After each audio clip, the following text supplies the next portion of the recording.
नमस्कार, आप देख रहे हैं दूरदर्शन किसान कार्यक्रम गांव किसान में आप सभी का स्वागत है।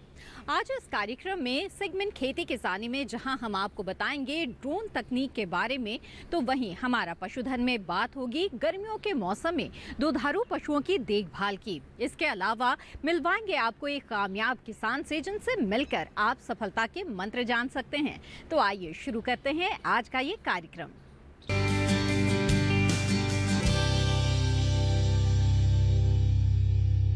आइए कार्यक्रम गांव किसान की शुरुआत करते हैं पहले सेगमेंट खेती किसानी से।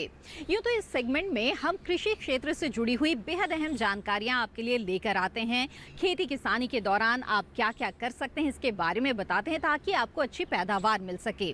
आज हम आपको खास तौर पर एक आधुनिक तकनीक के बारे में बताने जा रहे हैं। कार्यक्रम गाँव किसान के जरिए लगातार हम यही कोशिश कर रहे हैं कि ड्रोन तकनीक के बारे में हम आपको ज़्यादा से ज़्यादा जानकारी दे सके, क्योंकि ये एक उभरता हुआ क्षेत्र है। ड्रोन तकनीक से न सिर्फ खेती में आपको आसानी होगी बल्कि युवाओं के लिए ये एक नए रोजगार का स्रोत बनने वाला है। तो आइए जानते हैं ड्रोन तकनीक के बारे में।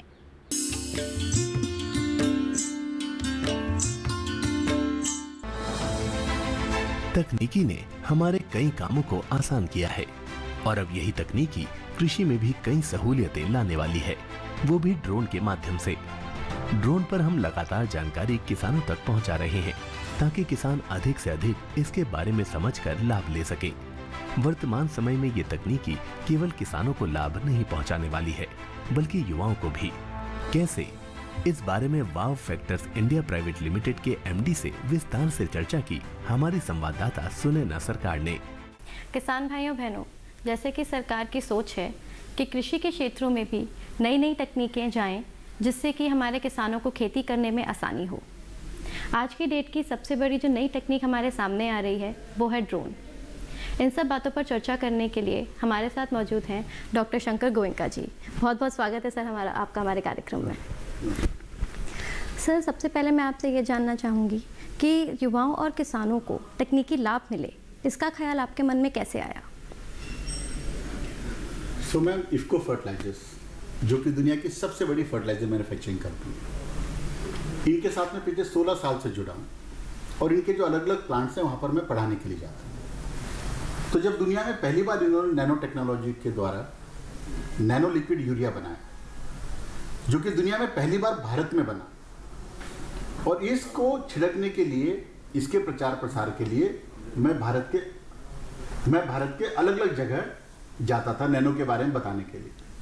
जब मैं वहाँ जाने लगा तो वहाँ मुझे पता लगा कि 1 लीटर मतलब आधा लीटर जो नैनो यूरिया है वो 1 एकड़ के लिए काफ़ी है और उसको छिड़कने के लिए 125 लीटर पानी लगता है। और बाकी और फसलों के अंदर बाकी और दवाइयों का देखा मैंने, उसको छिड़कने के लिए 125 से 200 लीटर पानी लगता है। तो मुझे लगा ये तो बहुत ज़्यादा। तो जब इसके ऊपर काम करना शुरू किया तो देखा कि कई तरीकों से भारत के अंदर कृषि के अंदर छिड़काव होता आया है।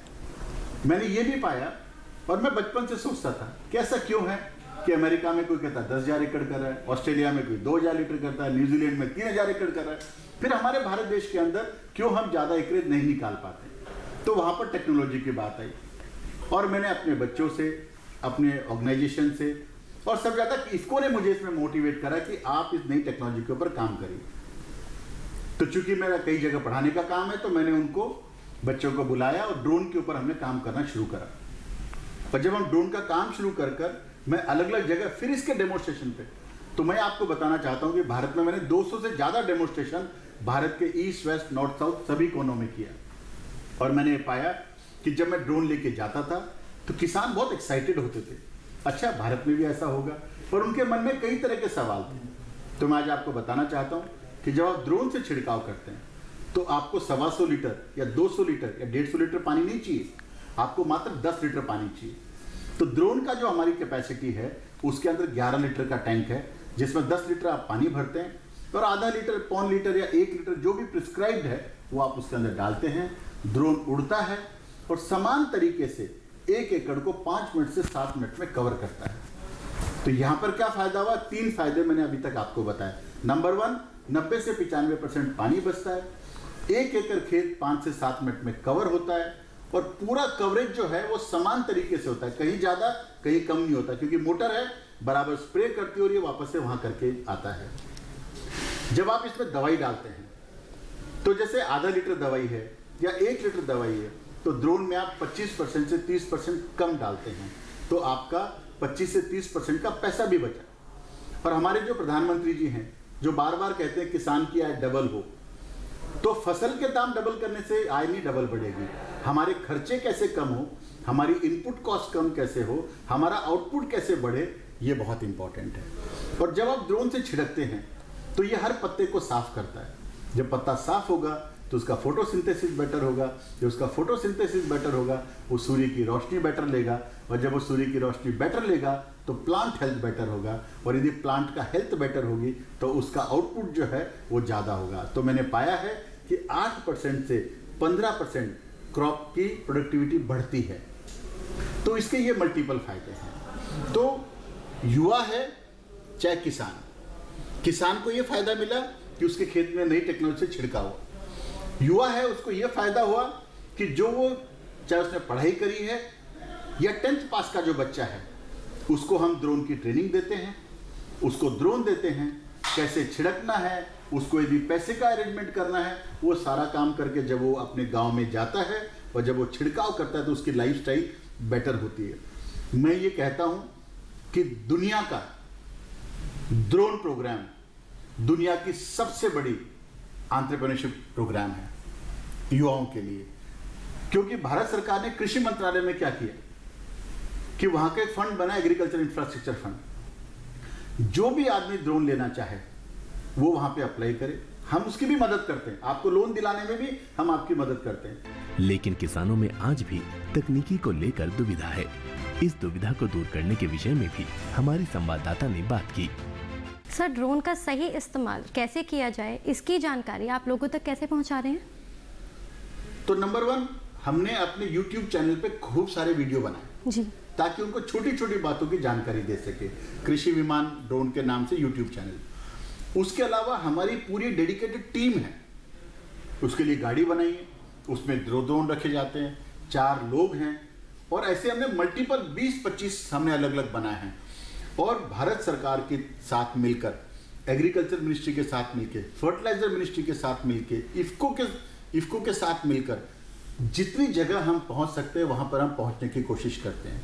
इस समय हमारी टीम कई जगह फैली हुई है जहां पर हम किसानों को सही जानकारी देना, सही क्वालिटी का ड्रोन देना, दवाई कैसे इस्तेमाल करनी है, उसका स्प्रे पैटर्न कैसा है, अलग अलग टॉपिक के ऊपर हम उनको मार्गदर्शन देते हैं।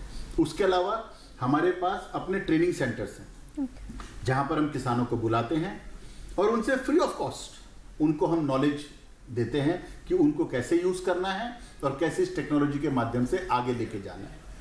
क्योंकि मेरा ये भी मानना है आधा ज्ञान बहुत खराब करता है। तो हम पूरी कोशिश करते हैं डेमोस्ट्रेशन के माध्यम से, चैनल्स के माध्यम से, हमारे जो जूम कॉलिंग या इंटरनेट मीडिया जो है उसके माध्यम से, SMS के माध्यम से, इतनी जानकारी जो हमारे पास नॉलेज है हमारी टीम उनको पूरी तरीके से नॉलेज देने की कोशिश करती है और पूरी हैंड होल्डिंग करती है। ड्रोन के काम में मैम 21 अलग अलग वर्टिकल है, 21 वर्टिकल है।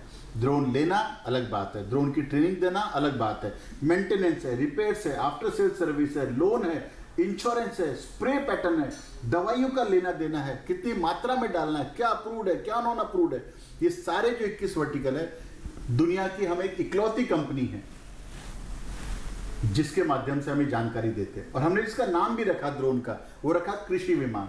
किसान का विमान, कृषि विमान। और कृषि विमान के माध्यम से हम अपने किसान भाइयों को, यूथ को जितनी जानकारी मुहैया करा सकते हैं हम उनको मुहैया कराते हैं। बहुत बहुत धन्यवाद सर, आपने बहुत अच्छी जानकारी दी।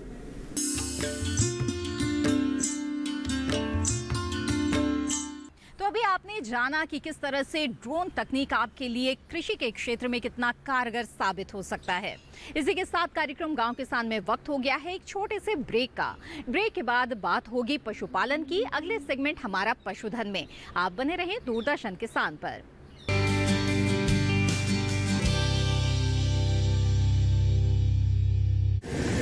माँ कब आएगा? अभी आएगा। अरे बोलो ना माँ, कब आएगा? बोला ना। अभी आ जाएगा। ये ले, आ गया कुआं।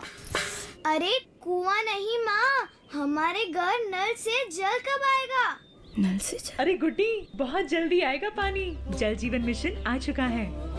हम 1 कदम उठाएंगे तो सरकार 10 कदम उठाएगी। सच? तुम्हारे मुंह में घी शक्कर। घी शक्कर नहीं माँ, स्वच्छ जल। 2024 तक देश के सभी 19 करोड़ घरों में पहुंचेगा पीने का साफ पानी। अब होगा हर घर जल। जल जीवन मिशन, जल शक्ति मंत्रालय, भारत सरकार।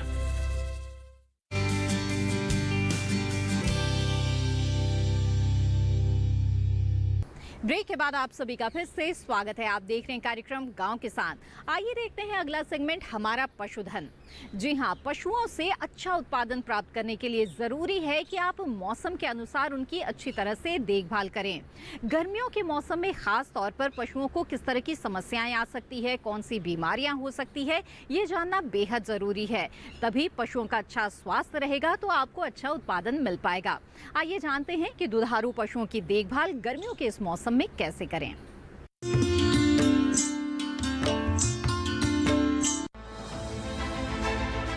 गर्मी का मौसम दुधारू पशुओं को खास सुरक्षा देने का समय होता है। इस समय पशु के आवास से लेकर आहार में कई तब्दीलियां करनी होती हैं, जिससे पशु का स्वास्थ्य भी बेहतर हो और उनसे भरपूर उत्पादन भी मिलता रहे। लेकिन इसके अलावा भी कुछ पहलू होते हैं जिन पर खास ध्यान देने की जरूरत होती है, जिसमें शामिल है पशुओं को बीमारियों से सुरक्षा देना। हालांकि इनके लिए टीकाकरण अभियान चलाया जा रहा है, लेकिन कभी कभी लापरवाही बरतने पर बीमारियों के लक्षण दिखाई देने लगते हैं। इन्हीं में से एक है लंगड़ा बुखार, जो ज्यादातर गायों में देखा गया है। इस बीमारी में पशु के पिछले व अगली टांगों के ऊपरी भाग में भारी सूजन आ जाती है, जिससे पशु लंगड़ा कर चलने लगता है या फिर ज्यादा समय बैठने लगता है। जिस भाग पर सूजन आई होती है उसे दबाने पर कड़कड़ की आवाज आती है। इस बीमारी के सही उपचार के लिए क्या करे पशुपालक, इस बारे में पशु चिकित्सक से बात की हमारे संवाददाता अतनु टिकैत ने। किसान भाइयों, आज आपके लिए हम इस गर्मी में किस तरह से अपने पशुधन की रक्षा की जाए, उसकी गर्मी में देखरेख की जाए, आपका जो उत्पाद कैसे बढ़े। इस समय गर्मी में जो उत्पाद गिर जाता है, दूध का उत्पादन कम हो जाता है, उसको सही से किस तरह से लाया जाए, आपकी आमदनी किस तरह से बढ़े और आपके पशुधन की सुरक्षा कैसे की जाए बीमारियों से और बाकी सब चीज़ों से देखरेख कैसे की जाए और उसकी रख रखाव को किस तरह से हम करें, उसी की जानकारी के लिए आज हम चर्चा करेंगे। डॉक्टर विपुल ठाकुर हमारे साथ हैं। सर, आपका बहुत बहुत स्वागत है। धन्यवाद टिकैत जी। अभी समय कुछ बीमारियां भी आ जाती हैं, हमारे पशुपालकों को इससे काफ़ी परेशानी होती है, जिसमें से एक है लंगड़ा बुखार। लंगड़ा बुखार से हमें कैसे पता चले, उसके सिम्टम्स क्या हैं? अगर अर्ली हमें पता चल जाए तो हम उसके उपचार करा सकते हैं, और अगर हो जाता है तो उसके लिए हमें क्या क्या करना चाहिए, उसकी क्या कोई टीका भी है, क्या किस तरह की चीज़ें हैं, ज़रा सा आप हमें बताएं। जी, लंगड़ा बुखार है जिसे हम ब्लैक वाटर कहते हैं, जैसे कि नाम से समझ में आता है कि अंदर जो मांसपेशियां हैं वो काली पड़ जाएंगी और उसमें गैस बन जाती है। ये क्लोस्ट्रीडियम नाम के जीवाणु के कारण ये होती है बीमारी, जो लंगड़ा बुखार है। और इसमें जो है गैस बंद, उसी में गैस बनने लगती है। जो मसल होगी, जैसे जो हैवी मसल्स होती हैं, खासतौर पर जो पीछे के पैर जो होते हैं जानवर के, जो उसके वहाँ पर काफ़ी हैवी मसल मास होता है, तो वहीं पे ये जानवर एनारोबिक कंडीशन में, यानी एनारोबिक का अर्थ है जहाँ पे हवा नहीं होती, तो ये बंद घाव के अंदर ही, कोई गुम चोट लगी, बंद घाव के अंदर ही ये संक्रमण करता है और वहीं पे ये गैस बनाना शुरू कर देता है। तो पशु की जो मांसपेशियाँ होंगी आपको फूली हुई, हवा भरी हुई आपको दिखाई देगी, जिससे पशु में लंगड़ापन, उसकी क्योंकि मसल्स जो मांसपेशियाँ हैं वो नष्ट होनी शुरू हो जाती हैं, तो पशु लंगड़ापन आपको देखने मिल रहा है। इसलिए इसका नाम लंगड़ी बुखार कहा गया है। इसका टीका उपलब्ध है। इसका आजकल टीकाकरण एक तो FMD के साथ ही रक्षा ट्रायोवैक करके एक वैक्सीन आती है, उसमें FMD जिसको मुंह का रोग कहते हैं, HS या गलाघोटू रोग और ब्लैक वाटर, इस रोग के साथ ही एक साथ तीनों का वैक्सीनेशन कर दिया जाता है। 3 महीने की आयु के बाद कभी भी किया जा सकता है। यह इसकी अलग से भी वैक्सीन आती हैं, विभिन्न कंपनियों द्वारा बनाई जाती हैं। पहले कुछ सरकारी संस्थानों द्वारा बनाई जाती थी, अब इंडियन इम्यूनोलॉजिकल हुआ या अन्य बहुत सारे संस्थान हैं जो इसकी वैक्सीन बना रहे हैं, ब्लैक वाटर की वैक्सीन, जो कि पशु में 3 से 6 महीने की आयु पे पहली बार दे दी जाती है। इसके अलावा यदि बुखार, ये लंगड़ी बुखार जिसको हम कहते हैं, यदि हो ही जाए तो इसका इलाज, ये मैंने जैसा कि बताया कि ये एनारोबिक कंडीशन, यानी कि जहाँ हवा नहीं पहुँचती है, तो हैवी मसल्स में हवा इसलिए नहीं, ऑक्सीजन, हवा का अर्थ है ऑक्सीजन, हैवी मसल्स में ऑक्सीजन कम होती है क्योंकि वो उनसे पशु चलता है, तो वहाँ अपने आप ही कार्बन डाइऑक्साइड की कंसनट्रेशन ज़्यादा बनी होती है, इसलिए परजीवी जो जीवाणु है वहाँ तेज़ी से पनपता है। तो हमें ध्यान ये भी देना है, कभी कभी जब पशु की एकदम से में जान बचाने की बात आती है तो वहाँ पर हम कट्स लगा देते हैं, जो मसल्स होती हैं। कट्स लगाने से क्या होगा, वो घाव जो है एयर के एक्सपोजर में चला जाएगा, और जैसे ही एयर के एक्सपोजर में ये बैक्टीरिया आता है, ये अपने आप ही इसकी ग्रोथ रुक जाती है, इसका मल्टीप्लिकेशन रुक जाता है और अधिक संक्रमण नहीं होता। इसके अलावा हमें फिर उसके घाव का मैनेजमेंट करना है और एंटीबायोटिक्स डॉक्टर की सलाह से देनी है। दुधारू पशुओं में इसके अलावा एक और बीमारी का खतरा बना रहता है, जिससे पशु की मौत भी हो जाती है, और वो है मुंहपका खुरपका बीमारी। इस बीमारी नियंत्रण के लिए क्या है सही कदम, जानते हैं पशु चिकित्सक से। मुंहपका खुरपका जो काफ़ी परेशान करता है हमारे पशुपालकों को उनके पशु की सुरक्षा के लिए, तो सर हमें ये बताइए कि हम उसकी बचाव के लिए और उसके लिए क्या क्या टीका है और उसे हम कैसे देख रेख कर सकते हैं। आपने बहुत ही अच्छा प्रश्न किया, और आजकल हमारे पूरे संपूर्ण भारतवर्ष में केंद्र सरकार द्वारा और राज्य सरकारों के मिलजुल कर राष्ट्रीय पशु रोग नियंत्रण कार्यक्रम के तहत FMDCP यानी कि foot and mouth disease control programme चल रहा है पूरे देश भर में। इसको प्रधानमंत्री जी ने ही लॉन्च किया था। इसका टीका पहले से ही उपलब्ध है, और जैसा कि मैंने अभी भी बताया था कि 4 महीने की आयु के पश्चात इसका टीका कर दिया जाता है, और वैक्सीन अकॉर्डिंगली कुछ वैक्सीन 6 महीने बाद या कुछ वैक्सीन 1 साल में एक बार दोबारा से रिपीट की जाती है। ये तो हो गया बचाव के लिए। अब टीका क्या करता है, कोरोना युग में अब सभी हमारे पशुपालक और ग्रामीण क्षेत्र के लोग भी ये बात जान चुके हैं कि टीका कितना ज़्यादा ज़रूरी है लगाना। जैसे कोरोना बीमारी थी, उसमें भी टीके से ही बचाव है, इलाज उस प्रकार से संभव नहीं हो पा रहा था। ऐसे ही जो FMD का रोग है, जिसे फुट एंड माउथ डिजीज़ या मुंह खुर का रोग कहते हैं, इसमें जीभ पर, पैरों पर छाले हो जाते हैं पशु के, जिसके कारण पशु खा पी नहीं पाता और उसका उत्पादन तेज़ी से घटता है, और बच्चों में तो मृत्यु भी काफ़ी दर देखने को मिलती है। जो शावक होते हैं इनके, उनमें काफ़ी मृत्यु दर भी काफ़ी ज़्यादा देखने को मिलती है। तो टीकाकरण द्वारा हम इस बीमारी को होने से बचा सकते हैं। यदि बीमारी हो भी जाती है तो उसका समुचित इलाज उपलब्ध है। पशु को अलग कर देना चाहिए बाकी पशुओं से, और घाव के जो मैनेजमेंट उसको लाल दवाई के पानी से या फिटकरी के पानी से धोना चाहिए। इसमें मृत्यु, एक मैं आपको खास बात बताना चाहूँगा, FMD में जो मृत्यु होती है वो पशु इसलिए होती है कि पशु खाना पीना छोड़ देता है। लोग सोचते हैं FMD से मृत्यु जो बड़े पशुओं में खासतौर पे, वो खाना पीना इसलिए छोड़ देता है क्योंकि उसके जीभ पे छाले हो जाते हैं और पशु को लगता है कि खाना खाने से मुझे दर्द होता है।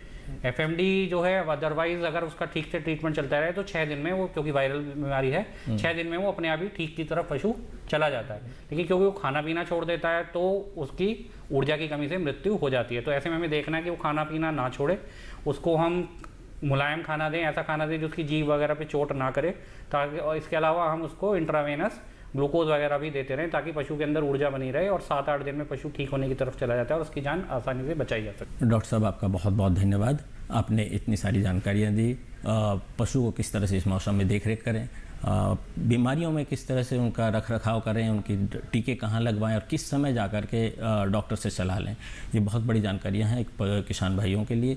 उनका पशुधन ही उनके लिए सब कुछ होता है, और आज जो भारत सरकार सोच रही है कि आय दोगुना हो, इन सब चीज़ों से उनकी आय दोगुना होगी और आत्मनिर्भर बनेंगे वो। किसान भाइयों, आपने देखा डॉक्टर साहब ने जितनी भी जानकारियाँ दी, आप इन सब जानकारियों को लेकर के अपना आय बढ़ाएं, पशुओं की देख रेख करें और साथ ही अपना भी बहुत बहुत ध्यान रखें। हम आपको बताते हैं हर बार कि पशुओं की देखभाल आप किस तरह से कर सकते हैं, खास तौर पर मौसम को ध्यान में रखते हुए। आइए जानते हैं कि इस माह का पशुपालक कैलेंडर क्या जानकारी लेकर आया है आपके लिए। HS और BQ टीकाकरण के 10 से 15 दिन पहले सभी पशुओं की डीवॉर्मिंग कर देनी चाहिए। ऐसा करने से टीकाकरण प्रभावी हो जाता है। पशुओं को 50 से 60 ग्राम खनिज मिश्रण एवं 20 ग्राम नमक प्रतिदिन देना चाहिए।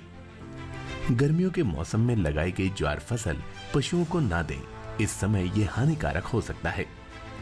बरसात के मौसम में हरे चारे की अच्छी पैदावार लेने के लिए ज्वार व मक्का की बुआई करें। हरे चारे की फसल से अधिक उत्पादन लेने के लिए उन्नत किस्म के बीज का प्रयोग करें। जून का महीना काफी गर्म रहता है, इसीलिए पशु के लिए अलग से शेड बनाएं। इस समय पशु को ज्यादा से ज्यादा पानी पिलाएं। अधिक दूध देने वाले पशुओं को तरल कैल्शियम, फास्फोरस की मात्रा 70 से 100 ग्राम प्रतिदिन दें। पशुओं को बाह्य परजीवियों से बचाने के लिए पशु चिकित्सक की सलाह पर दवा का प्रयोग नियमित रूप से करें। यदि पिछले माह भेड़ के ऊन कतरने का कार्य न किया हो तो इस माह कर लें। ये थी पशुपालन से जुड़ी हुई बेहद ही अहम जानकारियां। इसी के साथ कार्यक्रम गांव किसान में वक्त हो गया है एक और छोटे से ब्रेक का। ब्रेक के बाद हम आपको मिलवाएंगे एक कामयाब किसान से। आप बने रहें दूरदर्शन किसान पर।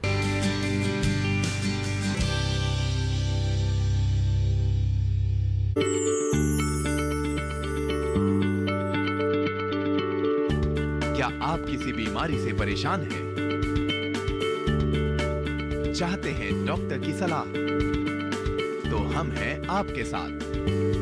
बताएंगे आपको जीने की राह। समस्याएं आपकी, समाधान देश के मशहूर विशेषज्ञों के। घर बैठे बात करें देश के जाने माने डॉक्टरों से। हमारे लाइव प्रोग्राम स्वस्थ किसान में हर शनिवार शाम 6 बजे से 7 बजे तक। किन फसलों में हुआ चढ़ाव, किन के उतरे मंडी भाव, कहां पे गेहूं सरसों चमकी, किस मंडी में अरहर लुढ़की। हल्दी धनिया तेज बिके हैं या फिर भाव रुके रुके हैं। आगे किसका भाव बढ़ेगा, किन फसलों का दाम घटेगा, ये सब जानने के लिए देखिए मंडी खबर एक्सपर्ट्स के साथ सोमवार से शनिवार शाम 5 बजे। देखिए मंडी खबर सिर्फ दूरदर्शन किसान पर।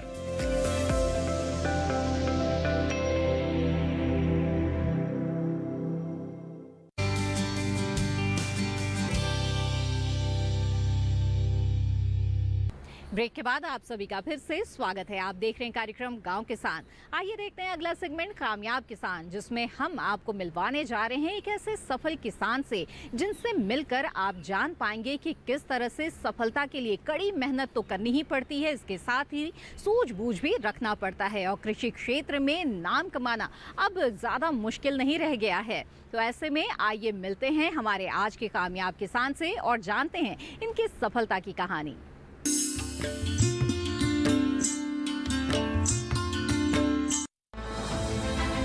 असम जाना जाता है अपनी अलग संस्कृति के लिए। असम कृषि प्रधान राज्य है, इसीलिए खेती यहाँ की अर्थव्यवस्था का मुख्य आधार है। धान यहाँ की मुख्य खाद्य फसल है। इसके अलावा जूट, चाय, कपास, तिलहन, गन्ना, आलू यहाँ की नकदी फसलें हैं। प्रकृति की हरी चुनर ओढ़े असम अपनी कहानी खुद बयां कर रहा है, जिसमें अहम भूमिका निभा रहे हैं यहाँ के किसान। असम में गुवाहाटी से करीब 2 घंटे की दूरी पर बोरा गांव की अमिया देवी अपने गांव की शोभा बढ़ा रही हैं। खेती में अपना नाम दर्ज कराना इतना आसान ना था। कई उतार चढ़ाव को देखने वाली अमिया देवी आज गांव की महिलाओं के लिए किसी प्रेरणा से कम नहीं। कुछ समय पीछे जाएं तो अमिया देवी का खेती से दूर दूर तक कोई नाता ना था। पिता फौज में थे, इसीलिए घर में खेती किसानी वाला माहौल नहीं था। इसके बावजूद उन्होंने खेती से खुद को जोड़ा।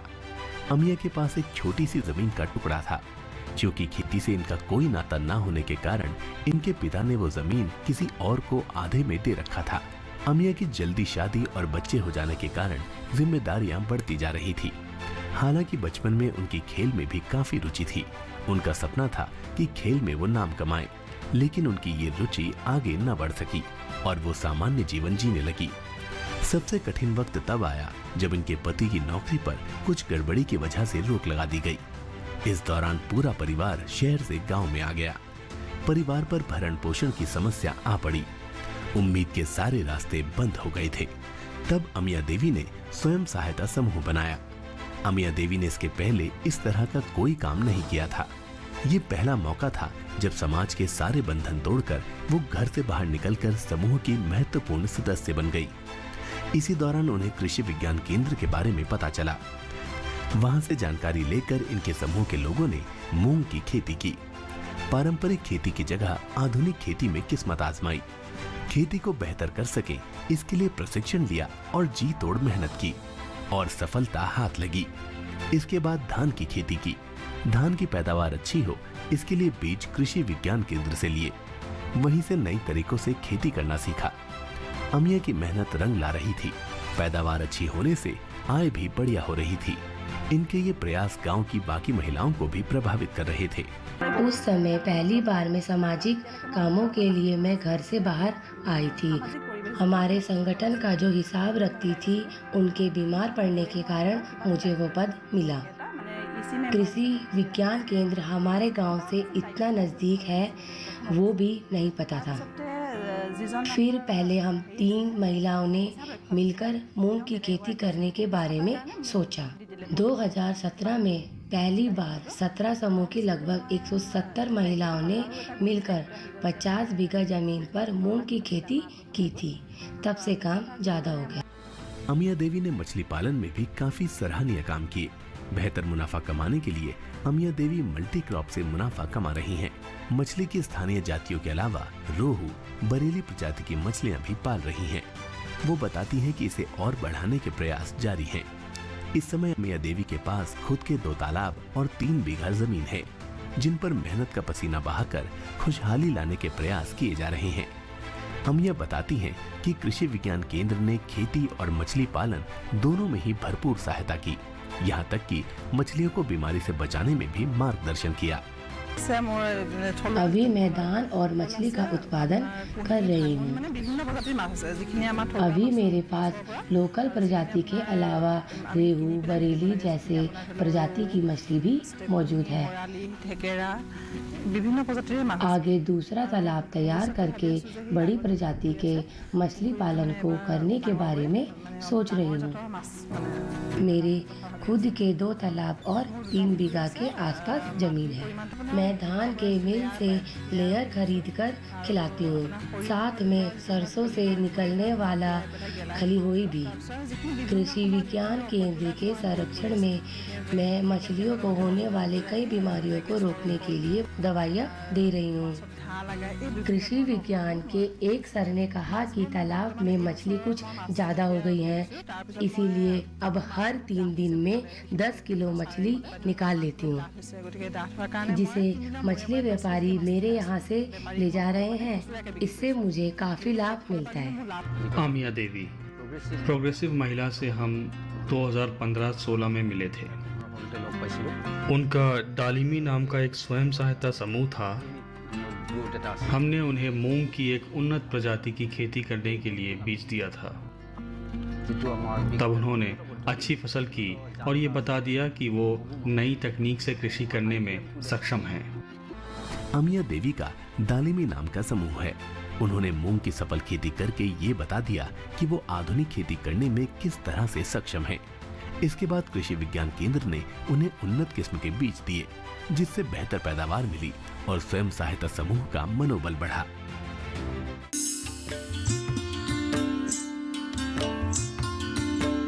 कार्यक्रम गांव किसान में आज जो जानकारियां दी गई है, हमें उम्मीद है कि वो आपको जरूर पसंद आई होगी। कार्यक्रम गांव किसान को अगर आप दूरदर्शन किसान के YouTube चैनल पर देखना चाहते हैं तो टीवी स्क्रीन पर दिखाए जा रहे QR कोड को स्कैन करें। इसी के साथ गांव किसान की आज की कड़ी में बस इतना ही। फिर हाजिर होंगे लेकर कुछ और दिलचस्प जानकारियां। तब तक के लिए दीजिए इजाजत। आप बने रहें दूरदर्शन किसान पर। नमस्कार।